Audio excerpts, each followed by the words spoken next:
Welcome to the Kingsburg Community Church podcast, Thinking About Faith.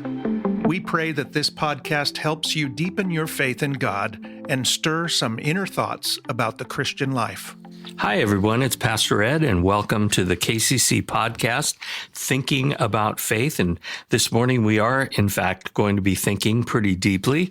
If you've known me for a while, you know that I've had a long fascination with the dialogue and the interplay between faith and science. I grew up in a time of general skepticism within the scientific community toward belief or toward faith. I think the most charitable scientists and scientific voices of my childhood, the most charitable would say, faith and science are two different domains. They have nothing to say to each other, and they should be kept separate. But I believe the predominant voices of notable scientists were skeptical of faith and tried to say in a very confident tone that we lived in a godless universe and that scientific discovery had made it clear that all we need in the universe are natural, scientific, materialistic causes. There isn't any need for the hypothesis of God, and that science, in fact, shows that God is unnecessary and you can't find God in the operations of the universe. You may have heard of prominent neo-atheistic professor, biologist Richard Dawkins, and he says this, and it kind of is an encapsulating quote of the world that I grew up in. He says, "The universe we observe has precisely the properties we should expect if there is, at bottom, no design, no purpose, no evil, no good, nothing but blind, pitiless indifference."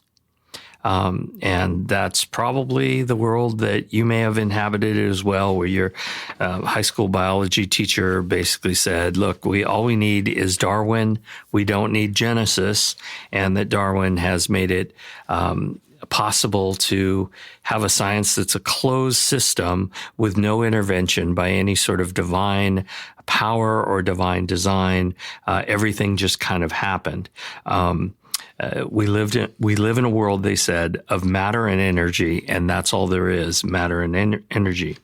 Fortunately, we also lived in a time where many Christians were going into the sciences, and I'll talk about that in a little bit, which was a good thing. And I think the initial impulse among biblical Christians following the famous Scopes monkey trial back in the early 1900s when evolution was on trial. You may have seen the movie Inherit the Wind, old black and white movie, but it portrayed Mr. Scopes, who was a science teacher in Kentucky and wanted to teach evolution, and there was against the law at the time. And so he was charged, and it was a very famous show trial across the nation about the teaching of evolution. And those who were proponents of evolution felt that was a great win, even though the court case was lost. And of course, it was turned into this great movie that was the number one movie across the nation. And many, many people felt that validated evolution and there was no need for God. Fortunately, the second half of the 20th century, some scientists, some Christians and some not, started to ask questions about Darwin's theory and about whether or not science indeed had proven that you could get the universe as it exists from nothing but blind, pitiless indifference that Richard Dawkins was talking about. You know the story of Charles Darwin, the great 19th century biologist. Just because we're Christian believers, we should not hesitate to affirm that Darwin was a great mind, and his theory of evolution has held sway for over 100 years. That puts him among the greats of science, even if we might disagree with him on certain things. He wrote a book called The Evolution of the Species, and you remember the claims of his evolutionary theory. It was a biological theory to begin with, so it wasn't a theory of everything. It's been expanded by other people, but that was not Darwin's. That was not his claim. His claim was that once life arose, that through processes of natural selection and mutation over the course of millions of years, we were able to develop the you remember from biology class, there was a tree and it showed the lower forms of life and then the higher forms of life, and they differentiated in the species we know today. And each person or each organism was located somewhere on the tree of life, and that this was done without any outside intervention, without any design, without any purpose. It was just the survival of the fittest. So there would be a mutation, and the stronger or the most hardy mutation crowded out the pre-existing forms and the other mutations, and through natural selections, the survival of the fittest, we got to where we are today. No extraordinary, unscientific, miraculous interventions, only natural processes. Well, others were captured by Darwin's ideas, and among them was a fellow named Charles Lyell. If you've ever hiked in Yosemite, you've heard of Mount Lyell and Lyell Canyon, and that was named after this. He was the greatest geologist of the 19th century, and he was taken by Darwin's claims that natural processes could result in the world as we know it in the biological field, and he wanted to say that, well, it goes beyond biology. It goes to geology as well. And he discovered, or he illuminated, natural processes in the geological world, things like that you've heard of, like erosion, uplift, volcanism, continental drift, all these natural processes that brought forth mountains and rivers and the Grand Canyon, all of the natural physical geology of the world in which we live. Now, unfortunately, people who were enthusiasts of Charles Darwin were so taken with his theory, they didn't spend much time exposing the gaps to his theory. And they were so enraptured by it, they skipped over some of the real problems of Charles Darwin's theory, many of them thinking, well, we just haven't discovered the answer yet. So there's some gaps in Charles Darwin, but science will eventually answer those questions. One of the big problems with Charles Darwin, you probably know this, is that while natural selection and mutation can certainly answer the question of why bird beaks in the Galapagos Islands are different than bird beaks of the same type of bird on the mainland of South America. So it explains those sorts of variations within species that really the intermediate forms between species, we can't seem to find fossils that show them. and we can't seem to figure out exactly how those gradual processes caused a branch between, let's say, dogs and cats or dogs and horses. We certainly can see how within dog breeds, in fact, human beings breed dogs, so we can actually cause variations that we want in order to domesticate dogs or to make faster horses or stronger horses or horses that are better for certain uses. The whole idea of how horses branched off from predecessors, we're not sure very clear about how that happened. But people just assumed back at the end of the 19th century, well, we'll figure it out as science advances.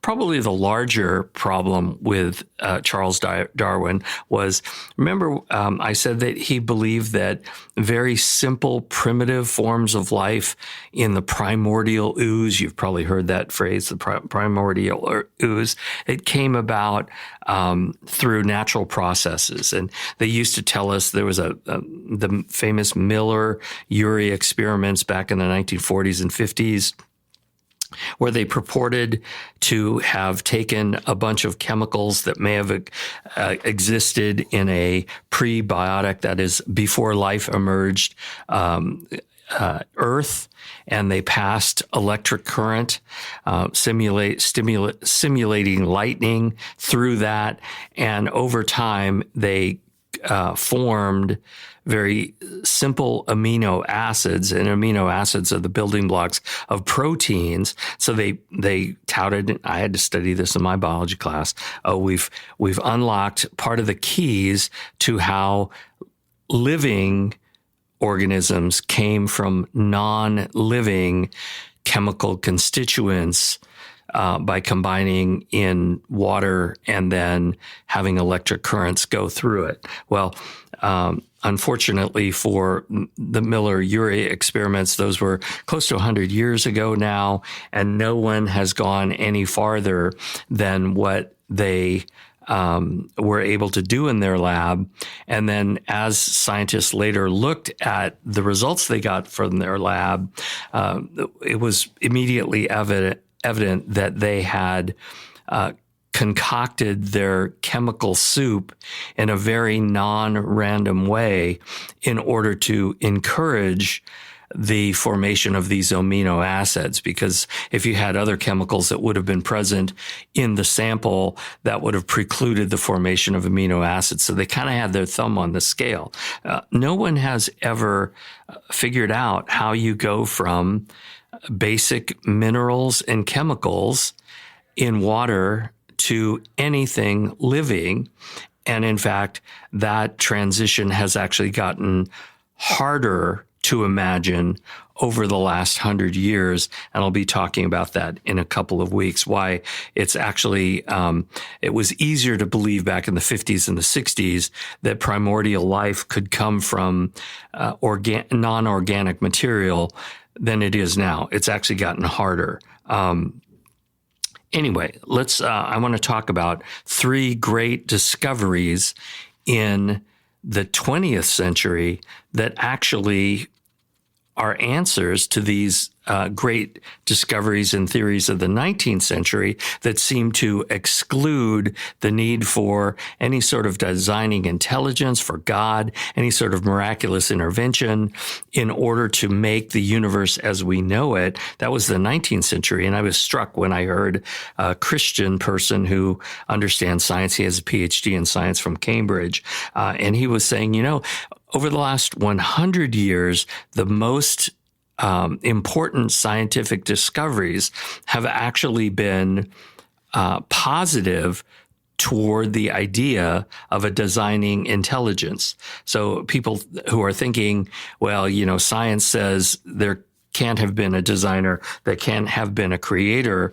They're actually making those claims based on 19th century science, that if you really look at the three greatest discoveries in the 20th century, you would say, ooh, well, it's possible that there wasn't a creator, but there are some big discoveries that make the possibility of a designer much, much more likely. We're only going to talk about the first great discovery today, and that was the discovery of what we call the Big Bang. You probably heard of it, the Big Bang.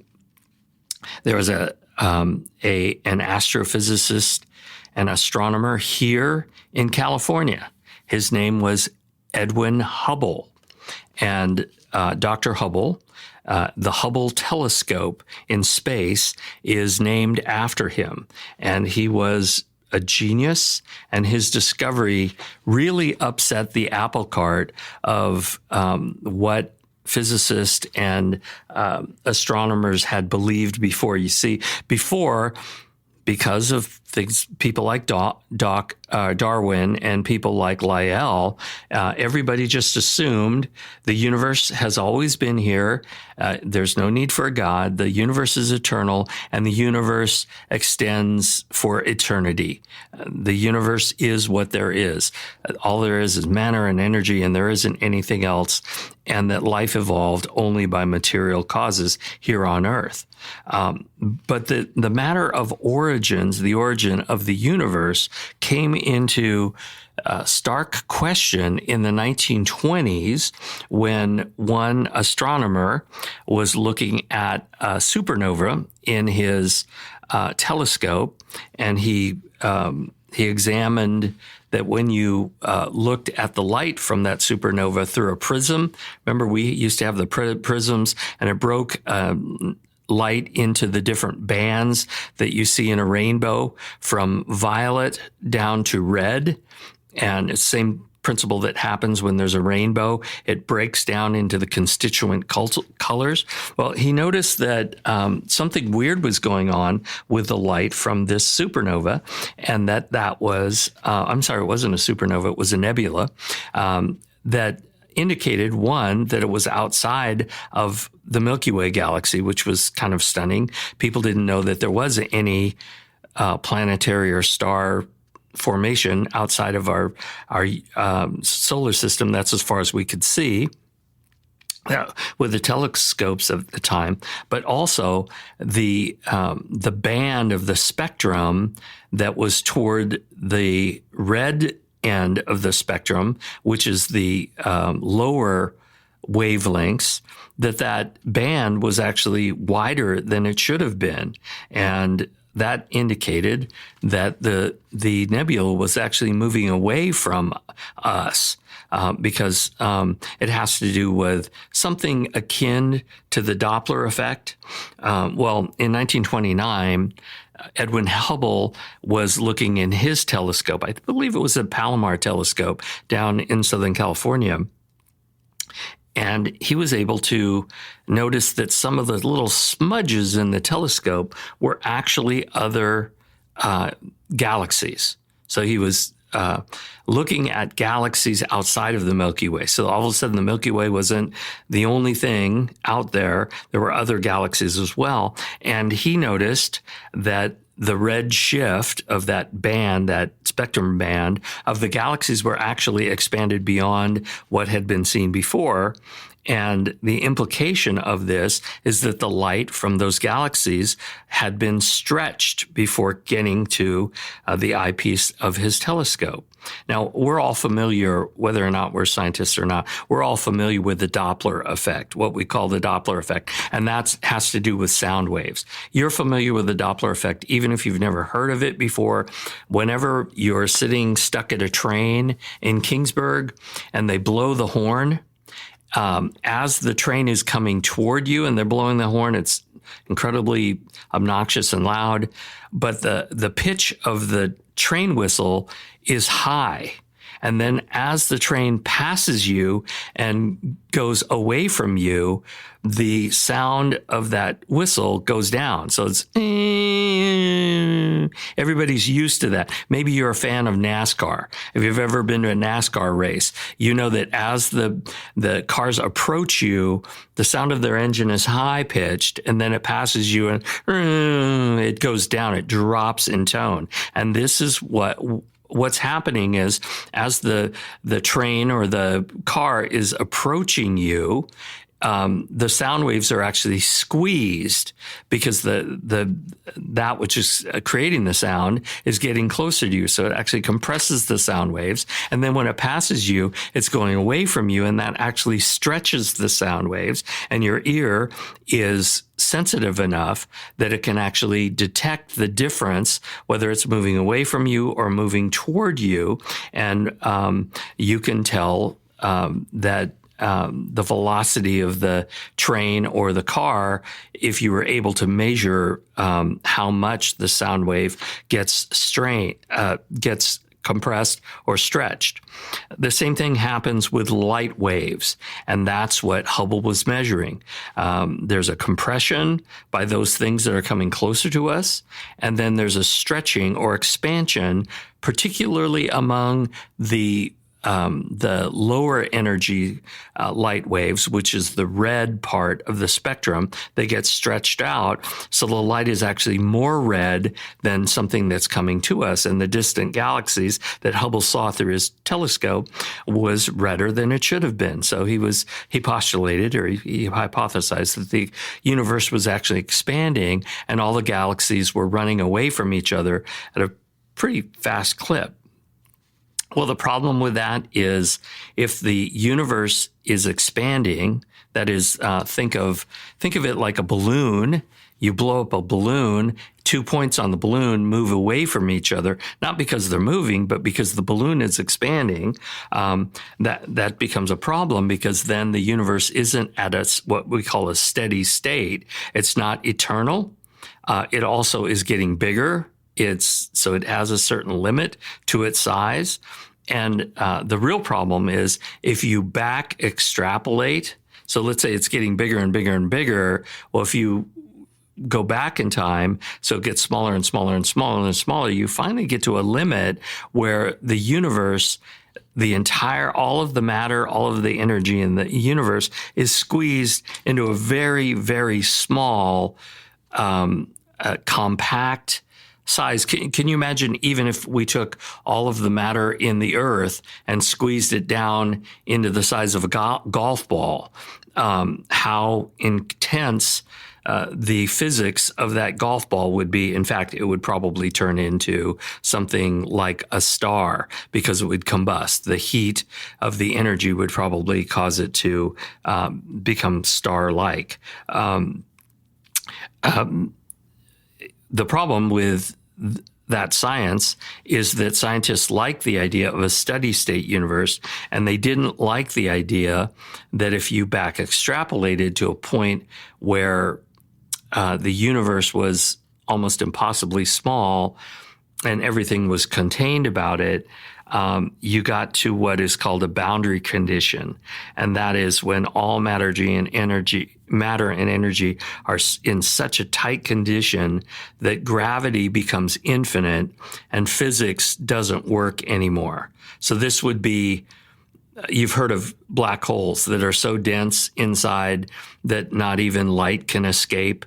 But even the gravity of a black hole, things can escape, like gamma rays and X-rays can escape. Well, so a black hole is child's play compared to the boundary condition of the universe. Physics wouldn't work, and time and space literally don't exist at the Big Bang.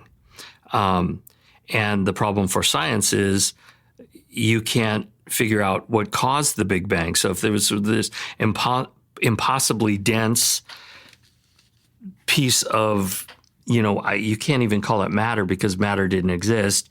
You can't call it energy because energy really doesn't exist. And it's not time bound because time doesn't exist. So what is it, and how did that all of a sudden decide to explode into the universe that we know it? For skeptical scientists back in the 30s and the 40s, this sounded way too much like this Genesis story of God creating everything out of nothing. And they were very, very uncomfortable with it. Plus, they were offended because their physics wouldn't work at that time. So it kind of puts physicists out of business when you're discussing the origin of the universe. Skepticism there were skeptics like Albert Einstein, many of the other physicists of his day. They just were stuck on the steady state of the universe, and that the universe needed to be eternal and not have a beginning or an end. And some of this was, frankly, bigotry against anybody who believed in a creation or a creator. So it wasn't just creation, but there might be a creator, and that's as far as science can go. Now, of course, this hasn't stopped scientists since from speculating what may have caused the Big Bang. It took until 1965. So Hubble saw the redshift in 1929, and his theory of the Big Bang was still being debated through the 60s. In fact, when I went to college in 1975, in my beginning chemistry class at Berkeley, my professor said at that time, over the last 10 years, we've pretty much all come to believe in the Big Bang. And so it was still, the consensus was still forming. There were still some skeptics, but not many by 1975. And that's because in 1965, another scientist discovered what was called cosmic background radiation. You don't have to know what that is, but it's basically a remnant of the radiation that was released when the Big Bang happened, and that radiation has been getting cooler and cooler and cooler as the universe has cooled, and now it's barely above absolute zero, but it's exactly as one would have predicted given the age of the universe. And so because of that, most all scientists today believe in the Big Bang. Now, as I said, that's an idea that is hospitable to the idea that there was a creator at that moment of creation, and that what the Bible describes in Genesis chapter 1 is a poetic description of the Big Bang. I hope you understand that science will never prove the existence of God, let alone the existence of the God of Scripture, but it's still good news, the acceptance of the Big Bang for those of us who are believers, because over the last 100 years, there was an agenda within the science community to label belief in God as irrational and unreasonable. And people like Stephen Hawking, who didn't believe in God, he's dead now, great physicist. And when asked about God, he said, "I have no need of that hypothesis." Well, I think he was actually not being truly honest, because that hypothesis may actually be the simplest explanation of the universe that we see it. He speculated on how the universe could have come to be without the intervention of God, but it's ironic that his speculation is not based on science. It's conjecture. It's religious, if you like. You know, it's just his speculation based on what he believes to be true. And he doesn't believe that there could be a designing intelligence. And so he's speaking out of his religious beliefs in order to say, well, science has excluded other people's religious beliefs. I'm glad that I've lived in a time when serious Christians encouraged people to study science. They were people who believed that this is my Father's world, that God created the universe. And so there was nothing to fear from studying the universe and asking the question, how did God do this? But again, I want to remind you, science is pretty good at answering the question how when it's being honest, and it really needs to have a moment of reckoning in terms of honesty on the question of origins. Don't think it's being totally honest the way it's being taught now. But science will never be able to answer the question why. And that's what the Bible is about, saying that there is a why to your existence and to the existence of everybody you know. There's a why to your life. There's a why to sin and death, and there's a why to Jesus' redemptive death and his offer of salvation. We're going to continue to talk about the two remaining great scientific discoveries of the 20th century and how they are friendly and hospitable to the belief in God. And we can be grateful if you have a youngster or a child or a grandchild who wants to go into sciences, wants to study physics or astrophysics or chemistry or biology or what have you. I hope you won't dissuade them, because there are so many scientific materialists and skeptics in that field. I think this is actually a golden age for Christians to be active in the science, because in the shadow of these great scientific discoveries of the 20th century, I think it's very respectable anymore to be a believing biblical Christian and yet to be active on the very forefront of science, particularly as we get into deeper and deeper into the new sciences, the computer sciences, the information sciences, and we'll be talking about that in a couple of weeks as well. Anyway, have a great week. Thanks for listening. God bless.